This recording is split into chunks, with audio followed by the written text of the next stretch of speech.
Ao infinito e além. Oi, pessoal, tudo bem? Bem-vindos, bem-vindas aí a mais uma prosa com Bertaglia. Prosa realmente fantástica, trazendo temas extremamente interessantes e aqueles temas que nos provocam, que nos faz ou nos leva à reflexão. Hoje nós vamos falar sobre o tema o valor do improviso na gestão empresarial. Recentemente eu li um texto de Luzia Vera, professora de gestão e liderança da Universidade de Houston, onde ela explica como a gestão de crises baseada em uma visão integral, com intuição e improviso, é muitas vezes a mais bem-sucedida. Vera estuda a improvisação em organizações há mais de 20 anos e a ambiguidade, a incerteza e a urgência criadas pelas crises globais aumentam drasticamente o interesse de acadêmicos e gestores em entender como os indivíduos, as equipes e as organizações improvisam. Ela argumenta ainda que, quando os líderes usam a improvisação e ferramentas intuitivas de tomada de decisão, eles são capazes de criar uma sinergia valiosa que leva a resultados positivos. É fundamental que os gestores entendam o valor da tomada de decisões improvisadas e a combinação equilibrada de ferramentas disponíveis a fim de tomar decisões rápidas e de qualidade, escreve a professora. Assunto realmente muito interessante. E para prosear e refletir sobre esse assunto, eu trouxe um grande amigo aqui e eu fiquei realmente muito encantado, porque foi ele que trouxe o tema. É o meu amigo de longa data, Luiz César Verdi. Grande Verdi, puxa vida, que honra, que orgulho tê-lo aqui na Prosa com Bertaglia. Seja bem-vindo, Verdi. Paulo, que grande prazer estar aqui com você. Eu fico, primeiro, feliz de ter essa oportunidade de revê-lo, prosear com você. Aproveito para te dar os parabéns pela iniciativa. Aprendi nesses últimos dias que você tem feito isso já há bastante tempo, com muita gente. Eu tive a oportunidade de ver e rever alguns amigos nessa conversa que você facilita, e estou muito contente com o convite. O tema eu adoro. Vamos ver se a gente produz alguma coisa de valor aqui. Com certeza, velho. É sempre muito bom prosear contigo, inclusive. Meu amigo, fantástica aí a sua ideia de trazer esse tema do improviso. E depois nós fomos buscar lá essa professora, né, velho? Que você falou que é equatoriana, professora fantástica aí. Velho, vamos falar um pouquinho desse tema do improviso. Como é que você enxerga isso? Aqui a prosa nós trabalhamos de uma forma bastante informal, né? As pessoas que vêm aqui, inclusive pessoas sugerindo temas, são pessoas que querem ouvir a informalidade, mas que também estão atentas à experiência das pessoas que vêm prosear aqui com o Bertaglia. Vamos lá? O que nós vamos fazer, Paulo, é improvisar. Exatamente. Certo? Normalmente, uma conversa é isso. Né? Mas eu acho ótimo começar desse jeito. Né? Quando você procura, por exemplo, improviso e gestão empresarial no Google, com alguma frequência aparecem links conectando um contexto até negativo do improviso. Dizer assim, como acabar com o improviso na gestão familiar, né? Use o método tal, é o fim do improviso. Quer dizer, o improviso vem com muita frequência como um problema, como uma coisa ruim. Né?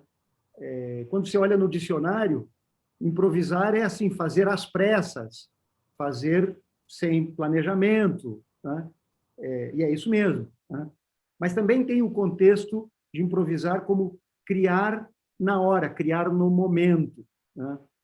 E é mais nesse segundo sentido que eu acho que que é interessante trazer para o contexto da gestão empresarial. Né? E acho que é importante porque, ao longo das nossas vidas, né, no ambiente corporativo, e certamente você é testemunha de inúmeras situações em que coisas não planejadas acontecem, né? E você precisa saber responder a elas. Então, o improviso é nesse sentido, né? É de lidar com o inesperado, é de lidar com um evento, uma ocorrência não planejada e que você, se estiver pronto, provavelmente saberá reagir melhor, né? Olha só que fantástico. Verdi, outro dia nós conversamos um pouquinho também, não era um ensaio, o pessoal às vezes pensa que é ensaio, né? Nós ensaiamos aqui para conversar. Não, não tem ensaio, não, é tudo muito improvisado mesmo.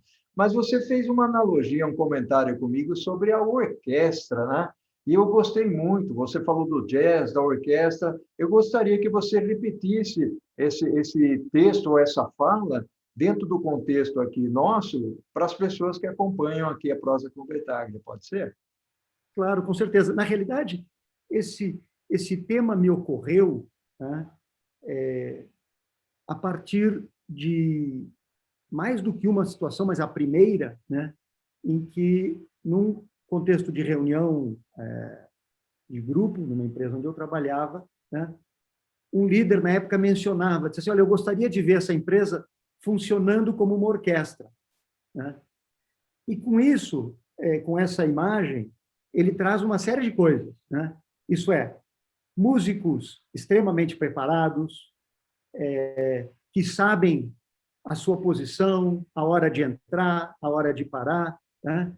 E que normalmente o líder gosta de se ver como maestro, né? Quer dizer, alguém que está ali para coordenar aquele conjunto de talentos e entrega uma performance, entrega, né, o show exatamente conforme o plano, conforme a partitura.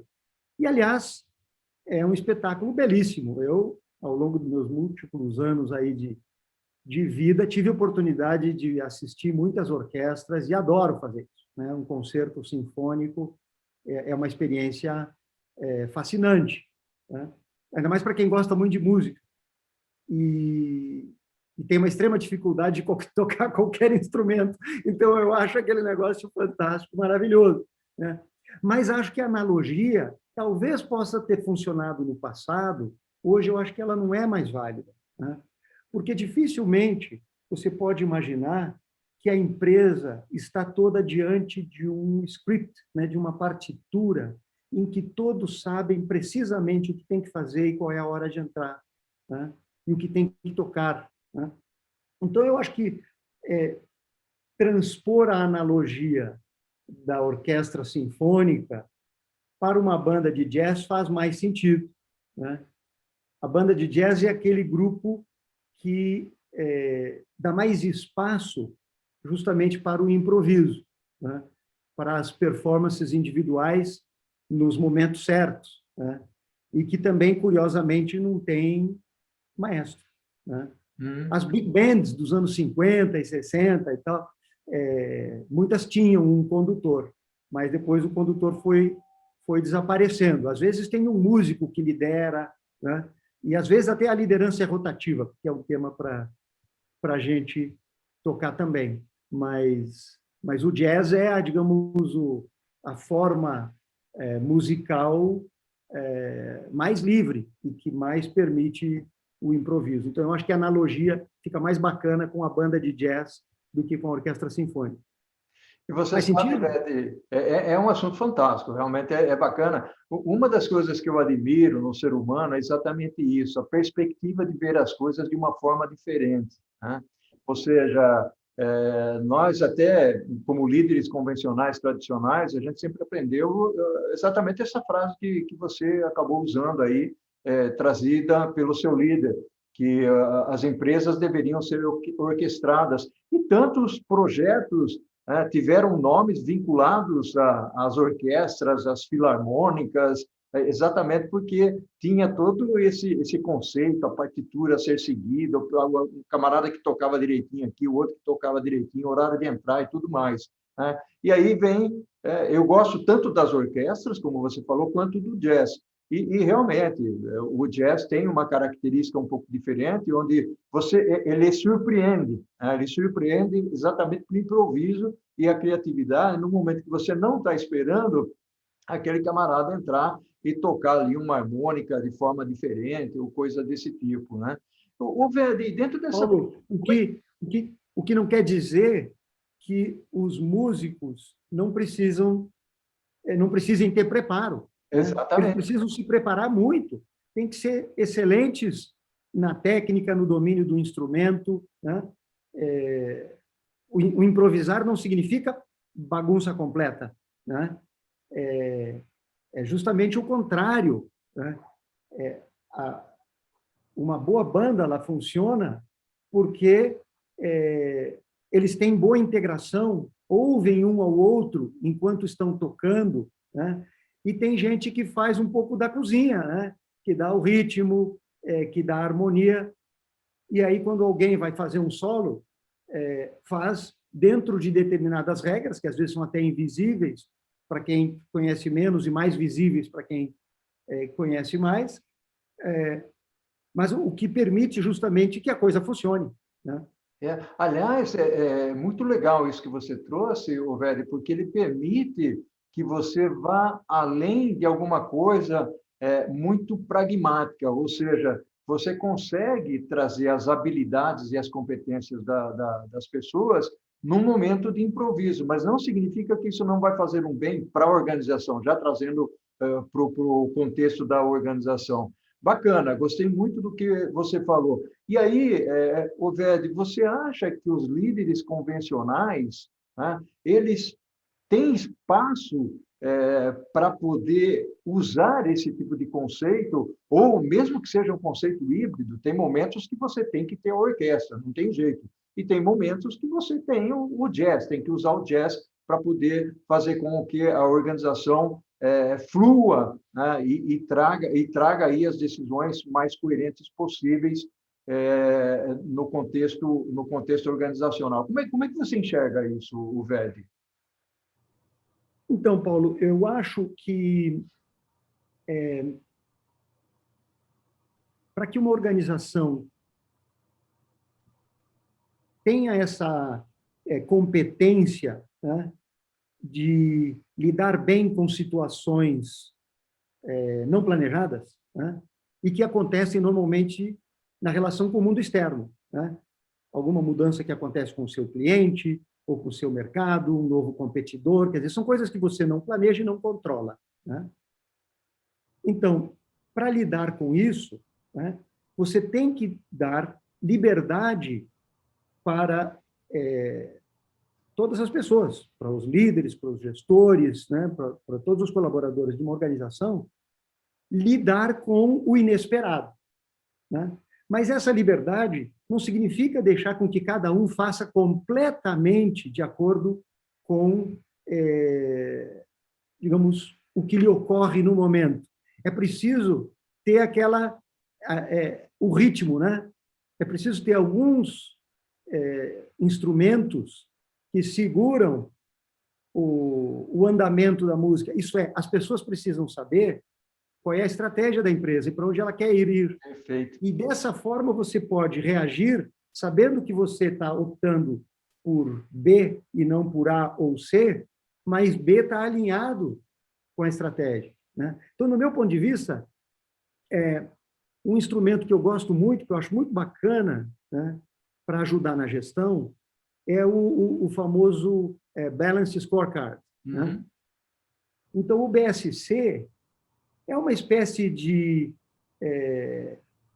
bateria, né, ou baixo, que dá um pouco o ritmo para a orquestra, tá?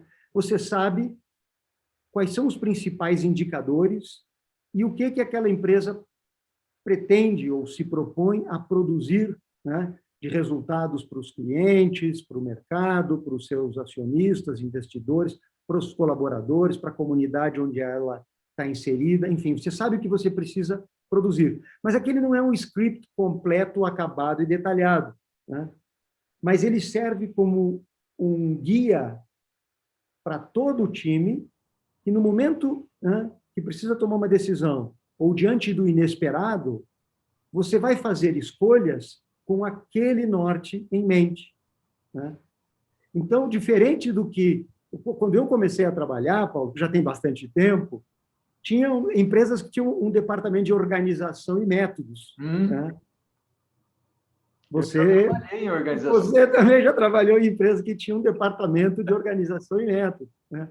Esse negócio acabou. Né? Aquilo gerava os grandes manuais de procedimentos e, teoricamente, descrevia tudo que podia acontecer e tudo que as pessoas podiam fazer. Estava lá no manual de organização e métodos. Né? Ninguém mais faz isso. Né? Porque seria impossível querer descrever com antecipação todas as situações que todas as pessoas de uma organização provavelmente enfrentarão ao longo de um período, seja uma semana, um mês, um trimestre, um ano fiscal e assim por diante. Né? Então, aquela prática acabou, que, no meu ponto de vista, é a prática daquela partitura rígida que todo mundo tem que seguir. Agora, você dá o tema, o ritmo, e deixa as pessoas terem mais liberdade de criar e enfrentar o acaso. Obviamente, sempre ouvindo um ao outro, conversando e garantindo que estão andando na mesma direção. Legal, velho. Aliás, você colocou claramente aí, ou seja, não é libertinagem, não é bagunça, né? Tem uma estratégia que a empresa montou, tem que ter um alinhamento à estratégia, ou seja, as atividades, as tarefas que vão ser executadas, elas precisam ser norteadas. Grande Vede, sabe o que está acontecendo aqui? Nós estamos terminando o primeiro tempo da nossa prosa. Sério? Ela está fantástica, gosto muito do seu jeitão de colocar as coisas bacana aqui na nossa prosa. Vede, nós vamos fazer o seguinte, vamos tomar uma aguinha e um café e vamos para o segundo tempo, pode ser? Claro, combinado. Meu caro Vede, nossa, essa prosa realmente está fantástica. As pessoas que consomem o conteúdo lá do nosso canal vão gostar muito de ouvir o que você está falando, de ver o que você está falando também. Aliás, eu falo ouvir, Vede, porque em breve nós vamos ter os podcasts do Prosa com Bertaglia. Vamos lá. Vede, vamos explorar um assunto agora, porque nós falamos basicamente, contextualizamos basicamente a parte do improviso, mas as pessoas aqui devem estar se perguntando, mas qual é a opinião do Vede, por exemplo, para se preparar? Que habilidade que eu preciso para improvisar? Vamos refletir um pouco sobre isso, Vede? Vamos sim, Paulo. Se você me permitir, vou contar um pouco uma experiência pessoal minha de lidar com o assunto. Claro. Eu venho de formação técnica, né, e carreira em empresas de tecnologia. E talvez um pouco por afinidade, né, com o mundo da ciência e dos números, né, eu sempre dei uma extrema relevância para as atividades de planejamento, né, e continuo dando. Né, e acho que planejar é uma competência empresarial importante. Né, então, é legal posicionar isso para a gente não passar a impressão que o improviso mata integralmente o planejamento, que não é isso. Né? Mas eu acho que, ao longo da minha vida profissional, inúmeras vezes tive dificuldade de lidar com o acaso, porque eu tinha assim tal obsessão com planejar, que quando as coisas saíam diferentes do meu plano, eu via, opa, aquilo me incomodava pessoalmente. Né? E eu tive um pouco de sorte, eu diria, de me deparar com um livro que eu gosto muito, de um físico de família polonesa, se chama Leonard Milodinow. Não sei se você conhece. Né? Ele escreveu um livro chamado O Andar do Bêbado, que não tem nada a ver com bebida. Né? O título que ele escolheu é um título curioso, mas tem a ver com uma expressão usada na ciência a respeito do movimento das moléculas na superfície de um líquido, e que o movimento é tão intenso que é difícil prever, né, aonde uma molécula vai estar no momento seguinte. Né? Então, ele fez a analogia que o andar do bêbado, você também não consegue prever aonde o bêbado vai colocar o próximo passo. É nesse sentido, da imprevisibilidade. Né? E no livro, ele explora o assunto de que o acaso é muito frequente na nossa vida, inclusive na vida empresarial, né? Na vida profissional das pessoas, e a gente não está preparado nem para reconhecer que situações acontecem ao acaso, e menos ainda para lidar com elas. Então, esse livro ele me sacudiu. Eu adorei a leitura, né? E ele traz exemplos dos mais diversos setores da medicina, do direito, e muitos exemplos também da vida pessoal, do sistema de dar notas para as provas das crianças na escola, a classificação que os enólogos dão aos vinhos, enfim, ele explora uma variedade de assuntos e mostra quantos sistemas, às vezes, se propõem a uma rigidez sem base, sem fundamento, né? Porque a gente não leva em consideração, como deveria, né, a quantidade de eventos randômicos, de eventos não planejados que acontecem na nossa vida, né? E justamente ao longo da leitura, né, eu comecei a pensar como é que eu próprio lido com isso e me preparo para isso, né? Uma das coisas que eu não estava no nosso script aqui, mas como a gente está improvisando, eu acho que vale. Uma das coisas que eu optei por fazer, né, quando decidi fazer uma mudança maior na minha vida profissional e deixar de ser executivo numa grande companhia para trabalhar com startups, né, foi justamente aprender com a garotada a navegar a incerteza de uma forma mais leve, mais fácil, mais rápida, né? E tenho aprendido e me divertido muito com isso, né? E aprendo, inclusive, conceitos que, quando eu penso e me referencio a situações que eu vivi em grandes companhias, eu diria, puxa, se a gente tivesse aprendido essas práticas ou essas técnicas, né, talvez tivesse tido oportunidade de fazer determinadas coisas de maneira diferente, porque, de fato, o acaso está na vida de todo mundo, né? Então, fica aqui uma dica para os assíduos frequentadores da Prosa com Bertaglia, a leitura do Leonard Milodinov, né? A gente pode botar depois nos comentários, Paulo? Se você quiser, bota o Sim, título. velho, fantástico, fantástico. Como é que é o nome? O Andar do Bêbado, né? O Andar do Bêbado. Ok, ok. O Andar do Bêbado.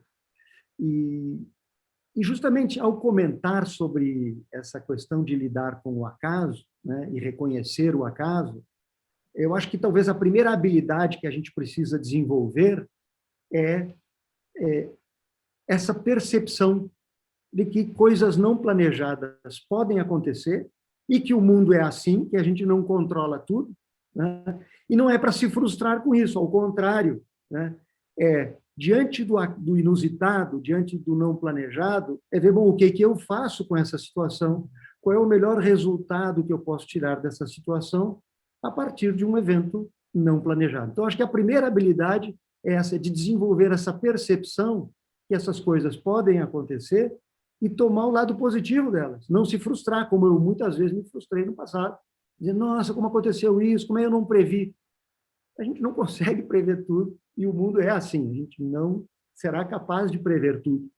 E mais do que tentar desenvolver cada vez mais a capacidade de prever, é melhor desenvolver a capacidade de lidar com o inesperado, né? E, para isso, desenvolver um pouco de ginga, né? de flexibilidade, de criatividade, e existem inúmeras métodos, né? e práticas para desenvolver isso, nem é a minha especialidade. Eu tive a oportunidade de vivenciar algumas, mas acho que tem boa fonte aí de experiências e também de textos a respeito desse assunto. Verde, meu amigo, profunda admiração. E por quê? Bom, já admirava você há um bom tempo, né? Desde a época lá da querida HP. Mas você trouxe um ponto de reflexão, Verde, aqui, que para mim é fantástico. E não é o livro em si, mas é a capacidade, a habilidade que você tem de dizer o seguinte: espera aí, eu quero aprender coisas diferentes. Pode ser com a molecada das startups, pode ser lendo o livro, mas é você se aceitar a propor para você mesmo coisas diferentes. Isso, velho, eu faço muitas mentorias, com certeza você também faz. Essa é uma das coisas mais difíceis que tem, ou seja, é o ser humano mudar, né? E você usou uma frase aí que, para mim, é sensacional, ou seja, ao invés de você estudar mais, ir a fundo para entender o que é que está acontecendo, muitas vezes você virando a direção do barco para outro lado e aceitando e tentando aprender coisas com pessoas diferentes e viver o mundo como ele é hoje, e não adianta nós vivemos, né, velho? Você tem mais ou menos a mesma idade minha, né? Somos crianças ainda, né, velho? Uhum. Não adianta a gente se Segunda aprofundar infância. nos conceitos de 1970, 60, 80. Né? O mundo mudou, então a gente tem que se adaptar a esse mundo. E aí, né, velho, essa flexibilidade, aliás, flexibilidade é uma palavra-chave nesse processo da habilidade para um improviso, né? Então, isso é muito bacana. Velho, vou Hoje eu deixar a estou bola em... contigo, eu quero te ouvir mais. é, hoje eu participo também em conselhos de empresas, né? Principalmente empresas de tecnologia. E algumas empresas grandes, não startups, né? E percebo quão transferíveis são determinados conceitos que eu aprendi recentemente, lidando justamente com as startups, né? De ser mais experimental, de ter mais portas abertas para a inovação, até o contrário, né? De forçar o processo de inovação de uma maneira mais integral e aberta, né? O quão transferíveis são esses conceitos, inclusive para empresas médias e grandes, né? Então, tem sido uma jornada muito, muito gostosa para mim. Que legal, o Verde. E aí, pela experiência que você tem com as startups, com esse mundo do conselho que você está vivendo, o quão você sente que as pessoas, os líderes, os executivos, aqueles que têm um papel primordial na organização, o quanto eles estão abertos dentro dessa liderança a não é improvisar, mas essas novas ideias, porque lá atrás você chegou a mencionar de que, eventualmente, a rotatividade pode ser importante dentro da organização, porque você traz sementes distintas, né? E, ao mesmo tempo, você dá uma injeção de criatividade ou variar um pouco as coisas dentro da empresa, né? Uma injeção de ânimo, ideias diferentes, tal. Como é que você vê isso, Verde? Então, Paulo, eu acho que,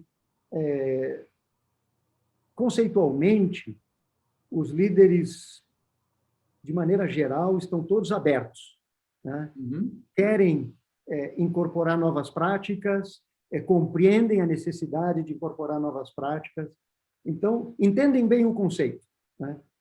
O mais difícil é transformar isso em realidade, porque a gente é treinado, né, a fazer as coisas de determinada forma, e quando você tem sucesso, é mais difícil ainda, né?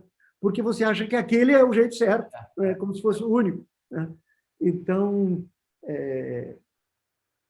os líderes com quem eu tenho tido, né, oportunidade de trabalhar e conviver, não tem um comportamento único. Tem gente que mais facilmente se adapta e se dispõe a abrir mão de práticas que funcionaram no passado, mas que hoje podem não funcionar mais, ou foram superadas por outras práticas melhores, né?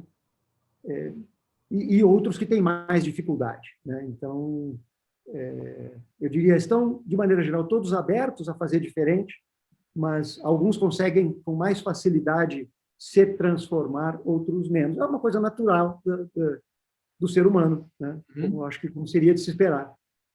Que legal, Verde. Verde, meu amigo, nós estamos chegando no final da prosa aqui. E eu Lá. quero... Não, passou rápido, concorda comigo? Né?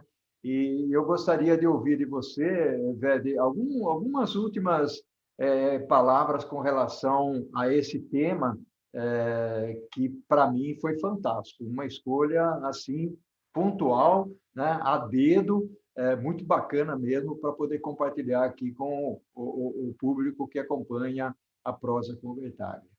Vamos lá? Vamos lá. Eu pensei, Paulo, agora, quando você estava comentando e pedindo aí, tipo, um comentário final, né, em, em compartilhar, não em detalhes, mas experiências que eu tive em diferentes organizações e em diferentes posições, né, criando uma prática de comunicar a estratégia de uma forma bem horizontal, aberta, transparente, né, e com frequência. Né? Isso funcionou para mim, acho que continua funcionando. Né? Hoje existem muitas tecnologias que facilitam a interconexão das pessoas, né? Mas acho que o olho no olho, que agora, em função da pandemia, está mais difícil, né? Você faz o olho no olho com o mediador virtual aí que nos separa, né? Mas reunir pessoas e falar a respeito de estratégia empresarial tem um valor tremendo, né? Porque, no meu ponto de vista, esse é o pilar para que depois você possa soltar um pouco as rédeas, né, da organização, no sentido de reduzir os controles, e dizer, gente, esse é o caminho, esse é o que nós precisamos construir, e deixar com que as pessoas tragam o melhor de si, porque certamente serão capazes de produzir algo melhor do que uma diretoria em si mesmada, num off-site, né, numa reunião fora do escritório por 3 dias, diz, bom, agora é isso aqui, pronto, e acabou. Né? Esse é o início, né? Mas o assunto fica melhor quando você pega esse trabalho, bota em cima da mesa, espera a boa oportunidade, ou constrói a boa oportunidade para compartilhar, ouvir o time, ouvir clientes, ouvir de fora, né? E ir fazendo esse constante ajuste e reajuste, né? Nos planos, nas metas, e é dessa forma, eu acho que você consegue navegar esse processo de transformação tão rápido que tem acontecido no meio empresarial. Né? Portanto, o improviso é uma habilidade que tem muito valor nesse contexto. Uau! Vede, meu amigo, ao infinito e além. Receba um abraço, né? Uma prosa realmente que foi muito fantástica, foi muito bacana, um tema diferente, um tema que eu acredito piamente, né? Que vai ser desenvolvido dentro das organizações. A gente está dando o pontapé inicial aqui. Tudo bem que a Vera, lá do Equador, que trabalha nos Estados Unidos, já faz 20 anos que está nesse negócio, né? Mas... Eu fiquei envergonhado de não conhecer o trabalho dela, porque eu gosto do assunto, já tinha tido oportunidade de ver uma ou outra coisa a respeito. Não tem muita coisa escrita sobre isso. Não tem. Mas eu vou procurar o trabalho da professora. Mas nós vamos buscar, Vera. Nós vamos buscar a doutora Vera ainda, a gente vai... Né? E se ela fala espanhol, ela vai vir aqui prosear. Boa, Paulo. Vamos convidá-la para o Prosa com Bertaglia. Exatamente. Vede, meu amigo, forte abraço para você. Tchau. Paulo, grande prazer em vê-lo. Obrigado pelo convite. Um abração. Um abraço. Tchau. Até mais.